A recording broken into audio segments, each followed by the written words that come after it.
그러니까 10년인가? 11년쯤 전의 일이야. 당시에 나는 경북 구미에 살고 있었고, 지금 결혼해서 함께 살고 있는 아내는 전남 완도에 살고 있었거든. 우리는 PC통신의 동호회 활동을 하면서 알게 되었고 서로 사랑하게 되었어. 내가 그나마 차가 있었기에 항상 주말마다 구미에서 완도로 왔다 갔다 하는 게 일상이었지.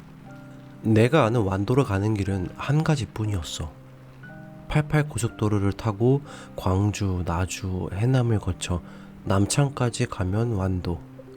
올 때도 마찬가지였고, 지금은 길이 새로 나서 그나마 많이 좋아졌지만 당시만 해도 나주만 벗어나면 완도까지는 차 2대가 겨우 비껴갈 수 있는 좁고 구불구불한 길이었거든. 멀리 비치는 인가의 불빛들 뿐 가로등도 없던 길이었고, 수도 없이 지나야 하는 야트막한 고갯길에서는 왠지 으스스한 느낌마저 드는 그런 음습한 길이었어. 이런 길을 무려 6시간이나 왔다 갔다 한 거였어. 해본 사람의 입장에서 장거리 연애는 되도록 말릴게. 아무튼 그날은 여름 장마철이었어. 토요일인데도 그날따라 일이 좀 많아서 퇴근이 늦은 시간이었지. 예정대로라면 다음날 일요일 새벽녘에야 도착해서 잠깐 눈 좀 붙인 후에 그녀를 만나 일요일을 보내고 돌아올 생각이었어. 지리산 휴게소를 지날 때부터 장대 같은 비가 계속 쏟아지더라.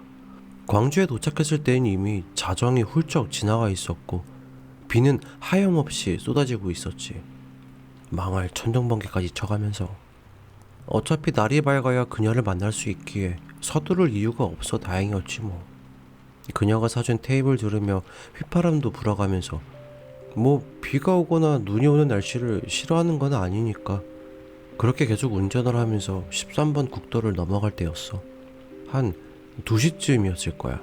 이제 고개를 하나 넘으면 해남이었을 시간이었거든. 커브길을 돌아가는 순간 헤드라이트 빛에 갑자기 한 학생이 비쳐 보이는 거야. 우산도 없이 오는 비를 다 맞아가면서 태연히 손을 들고 있었고, 마치 택시를 잡듯이 말이야. 너무도 자연스럽게 길가에 서서 손을 들더라. 이 시간에 이 산속에 폭우까지 쏟아지는데? 난 별 미친놈도 다 있구만 하면서 그냥 지나쳤는데, 스쳐 지나가면서 언뜻 본 그 학생의 눈빛이 뇌리에 꽂히고 만 거야. 정말 뭐라고 표현해야 할지 모르겠는데 그 짧은 순간에, 그것도 비까지 쏟아지는 한밤중에 그 학생과 눈이 마주치다니. 지금 생각해도 의아할 따름이지 뭐. 아무튼 찜찜하고 뭔가 미안하고 뭐라 설명할 수 없는 그런 기분이 들어서 에라 어차피 좀만 가면 해남인데 태워주자 싶어서 내키진 않았지만 차를 돌렸어. 그런데 그 학생은 스스럼 없이 조수석에 올라타더니 한마디 툭 던지는 거야. 아저씨, 땅끝 마을이요. 변성기를 거치지 않은 듯한 짧고 가녀린 음성, 그 한마디 뿐이었어. 그리고는 창 쪽으로 고개를 돌려 바깥만 바라보는 거야. 땅끝 마을? 이 어린 놈이 이게 택시인 줄 아나? 게다가 아저씨라니, 아직 결혼도 안 한 총각한테 그게 할 말이냐? 혼자 속으로만 그러면서 계속 달리기 시작했어. 생각보다 소심하거든 내가. 완도 가는 길에 땅끝 마을도 있으니 어차피 가는 길이고, 나도 처음 보는 녀석과 인사치레로 쓰잘데기 없는 얘기 주고받기도 껄끄럽거든. 조수석 창에 비친 그 학생의 표정은 굉장히 슬퍼 보였어. 어둑한 밤이었고 비까지 내려서 몇 미터 앞도 잘 안 보일 텐데도 창에 비친 그 녀석의 눈동자는 아주 먼 곳을 바라보는 듯 슬펐어. 실연이라도 당했겠거니.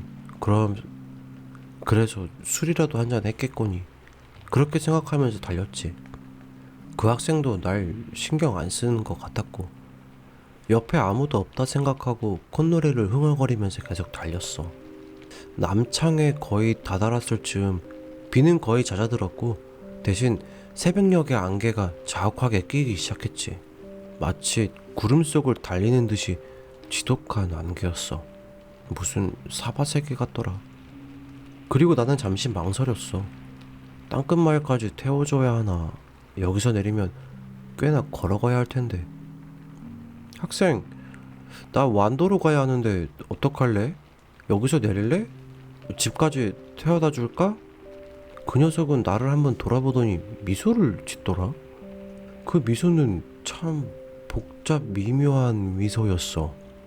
슬픈 듯도 하고 모든 걸 통달한 도인 같기도 한 난해한 얼굴과 미소였어. 난 그 학생의 얼굴을 그때 처음으로 바로 본 거였는데 제법 준수한 용모였고 무엇보다도 창백해 보이더라. 그랬겠지. 아무리 여름이지만 오밤중에 그 폭우 속에 서 있었으니. 난 걱정이 돼서 한 번 더 물어봤어. 안 좋아 보이는데 괜찮겠어? 집까지 태워다 줄게. 어차피 나 시간 많아. 그러면서 차를 땅끝마을 쪽으로 돌리려는데 괜찮다면서 여기서 가까우니 내려달라고 하더라. 이 녀석 사람을 들었다 놨다 아주. 교차로에서 내려주고 다시 한번 물었어. 정말 괜찮겠냐고. 고개만 까딱거리더라. 내려주고 교차로를 지나오면서 룸미러로 뒤를 봤는데 분명히 금방 내렸는데 안 보이는 거야.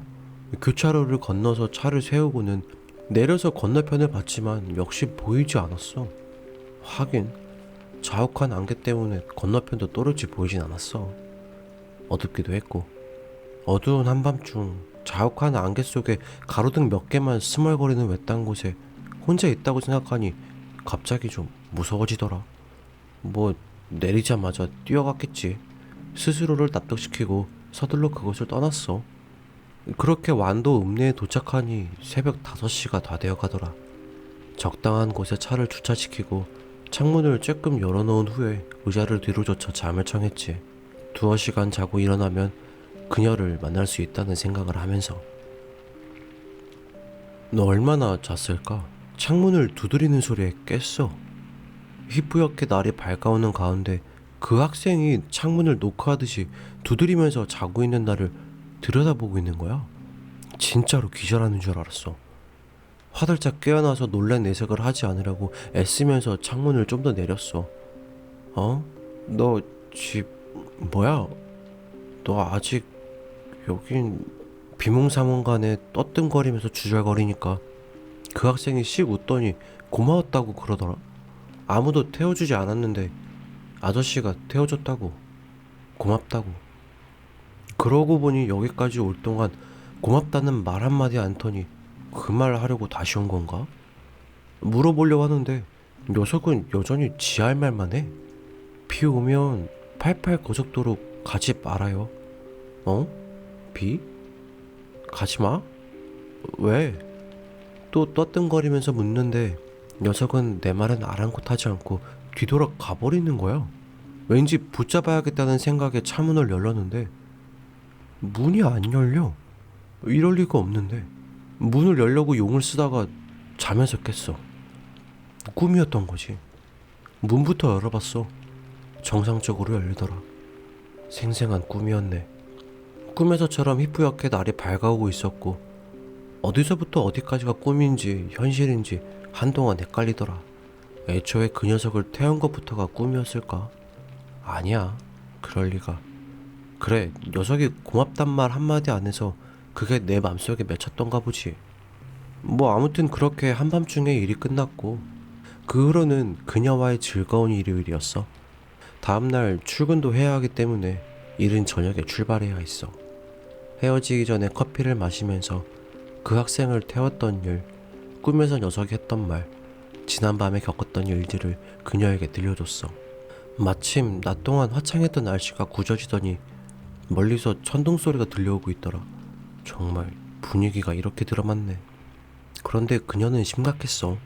난 장난삼아 얘기해준 건데. 때마침 빗방울도 떨어지기 시작했고 그녀는 한사코 88 고속도로로 가지 말라더라.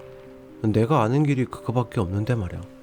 순천 쪽에 길이 있다지만 한 번도 그쪽으로는 가보질 않았거든.